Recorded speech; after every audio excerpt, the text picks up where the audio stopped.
Okay, so I'm talking about how you're going to build houses, right? Well, depending on what climate you're in, but pretty much all of them, you can still use mud and trees, right? Sticks, mud, very simple. When the mud dries out, if there's a bit of clay in there, it becomes waterproof and repels water. I should say it's water repellent, and you could there's all kinds of things you can do with clay. But if you make a simple grass hut, right, that looks kind of like um, this, right, and you would just have basically trees like logs like that, and then you just layer, right, more sticks across branches, things like that, and then you start packing your mud in there. And once you do that, you can allow it to dry, and then you could start even putting some topsoil on that and provide. But you need to make sure this structure is going to be strong enough to support the weight of turf on top of it, right? And that's a very good idea. You can use turf or like sod homes to a degree to make a pretty good shelter and warm. And obviously, this here can be, if this was the ground, right? You could recess that into the ground so that, and if that's, if you made that into a doorway there,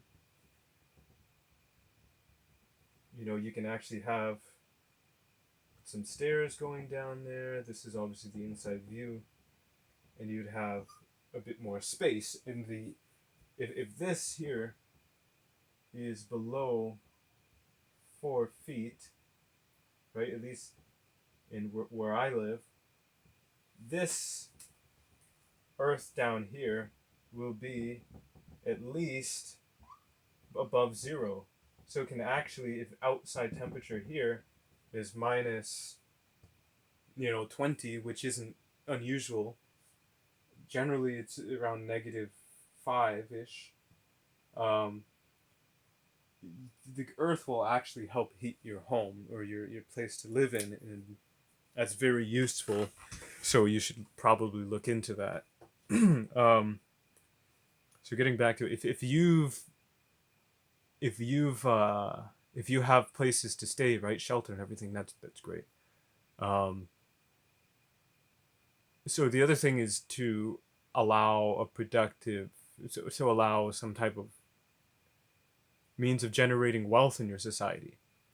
And if you're running this society here, you need to yourself be looking far ahead to start preparing things in advance and know what exactly you have to do. That is something that you'd have to be very wise to know ahead of time what to do and what to avoid. And a lot of that is what we'd leave up to inspiration, as in God has to guide you on that, because there's an infinite amount of variables that literally could just destroy this society as a whole, right? There's infinite amount of variables. How the heck can you calculate all of that all at once? Well, you can't. You can't. Okay? So you have to rely on some form of either referring, being have some type of reference on this, which we would consider, a worldly wisdom, where you can understand proper places to build settlements or kingdoms and things like that, or you can just allow God to inspire you, because if you're doing what you're supposed to do, um, that's what God wants. He wants people to thrive. So he will be guiding that and helping that happen. Um, so if you're doing that, you have to also be mindful that if somebody is working, they have to be able to have some type of indication of how much they have.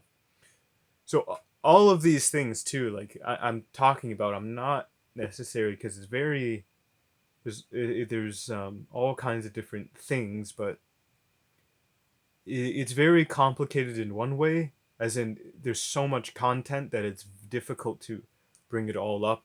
You can't just bring it all up into one section because it won't necessarily make sense unless it's explained. So I have been disregarding certain aspects of the society, like having having a written law, having different roles in society, as in like people to interpret the laws, people to record things that are happening, events, people to keep accounting of the supplies within the kingdom and know, transactions between that. I haven't really been touching on that.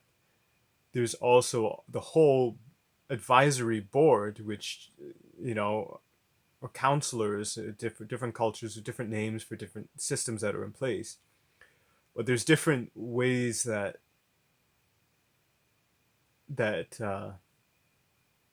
somebody can.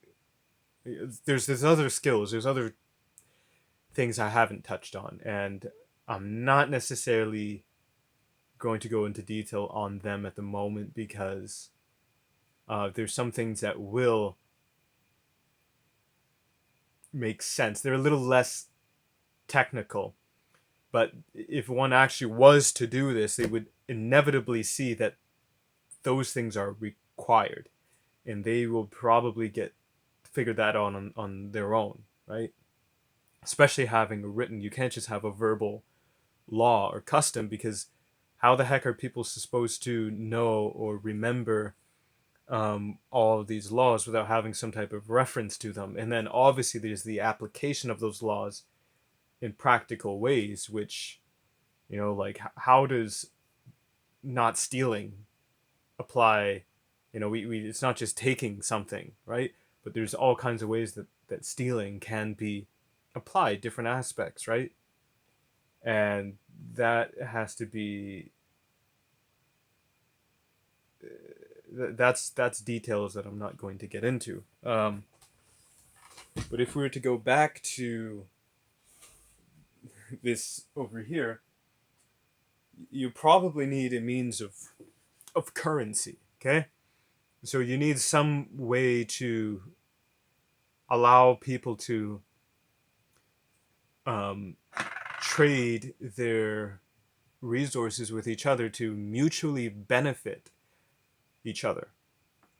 And that is something that isn't absolutely necessary, because people can still trade, and ultimately currency is trading, but with trying to simplify it. But then in trying to simplify it, as in you just have a sheet of paper that says that this is worth 50 pounds of corn from Mr. John, and you have Mr. John's signature on it, that can help. That's currency, right?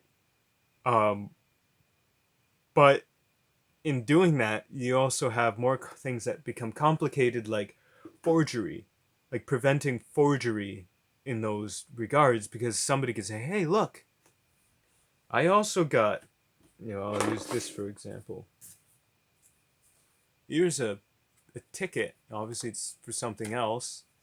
Here's a ticket that, here's this Mr. John has written on, right? He said that this is worth 50 pounds of corn, and then somebody could actually counterfeit that, be like, well, he said also that this is worth 50 pounds of corn, so if we both go in with these, Mr. John's going to say, wait a second, I don't have 100 pounds of corn, I only have 70. One of those isn't real, but if it's forged, it can look exactly the same, and then it's one person's word against another, right? So it can actually complicate things. So sometimes trading physical goods is actually pretty good, right? It could help you survive, and it generally trying to make things easier in our society, we actually introduce more problems that makes it more complicated. And we don't really want that, right? At least if survival as of now is very critical, you want the least amount of complications so that things aren't going to be, uh, you're not wasting time, you're not wasting resources trying to deal with problems that you could easily have avoided. So, getting back to that, by this point, if you already have a certain amount of people who are listening to you for guidance, right? You're kind of like orchestrating this, right? You're trying to help benefit them, but in a long term, right? In a very long term. And a part of this is also understanding that you won't necessarily be the only society that comes up, right? Somebody else could start something here, or maybe over here, right? And there can actually be, um, again, what does that look like? It looks like borders in society's beginning again, because it will always happen. Because you cannot have anarchy because you need to have order, and in order, the order allows for people to be organized in their life. If they're not organized, they will die. Okay, their efforts, their energies will be misdirected, and it will become vain, as in it won't be productive. And there's only so much energy you have. So in order to utilize that to a benefit, you have to have some type of order, right? Otherwise, it's inefficient. It'd be like a car you know, uh, that's got all kinds of worn out parts on it, and it's not, it might run, but it's going to wear down pretty quickly. And unless the person has a mechanic lined up to fix these problems ahead of time, the thing's going to break, right? So all of this, let me move that over a bit more again. All of these things, you have to learn. If you're here, you're representing different people here, and you have some type of border, whether it's physical or social, right?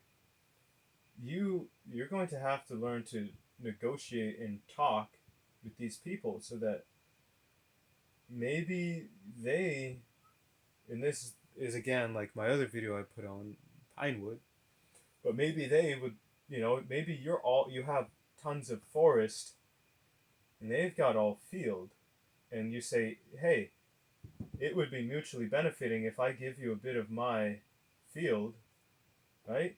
Or a forest land here, and you give me a bit of your field, right?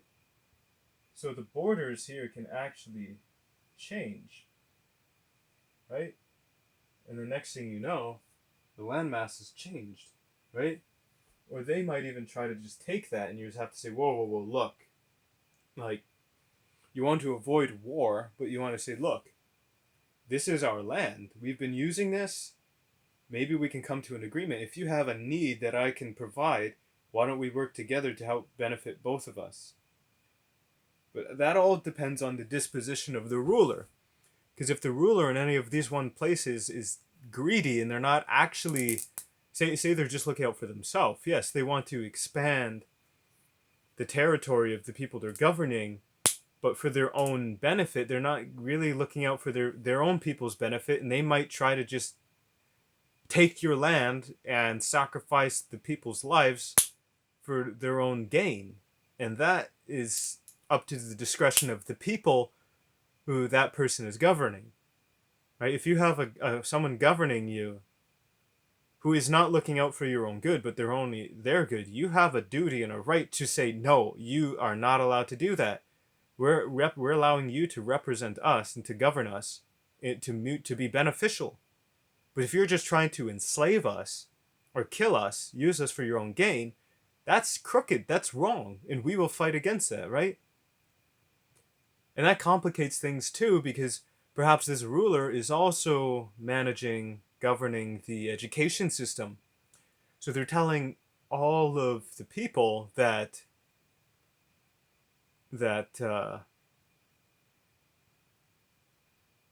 it's being taught that you cannot, as a person, as a citizen, cannot resist or rebel or speak against the one governing, the very person governing, right? That's a very interesting philosophy ideology that comes into place here, and it is very subtle because if someone were just to introduce that, the parents would say, "Hey, wait a second, that's wrong. Get out of here with that," right? Or if they're homeschooling their children, which is a very good thing, they wouldn't even be exposed to that type of garbage. But that generally happens when you have government-owned education systems that, or only government-owned, and they have a certain way that they want to talk and teach the children, which would actually change the relationship between the future generation and the governor, so that the governor gets more power without any checks and balances. You have to watch for that because it's happening. It happens all over the world, and it is detrimental to the people. So I'm gonna stop there again. So I can't remember. I think that's part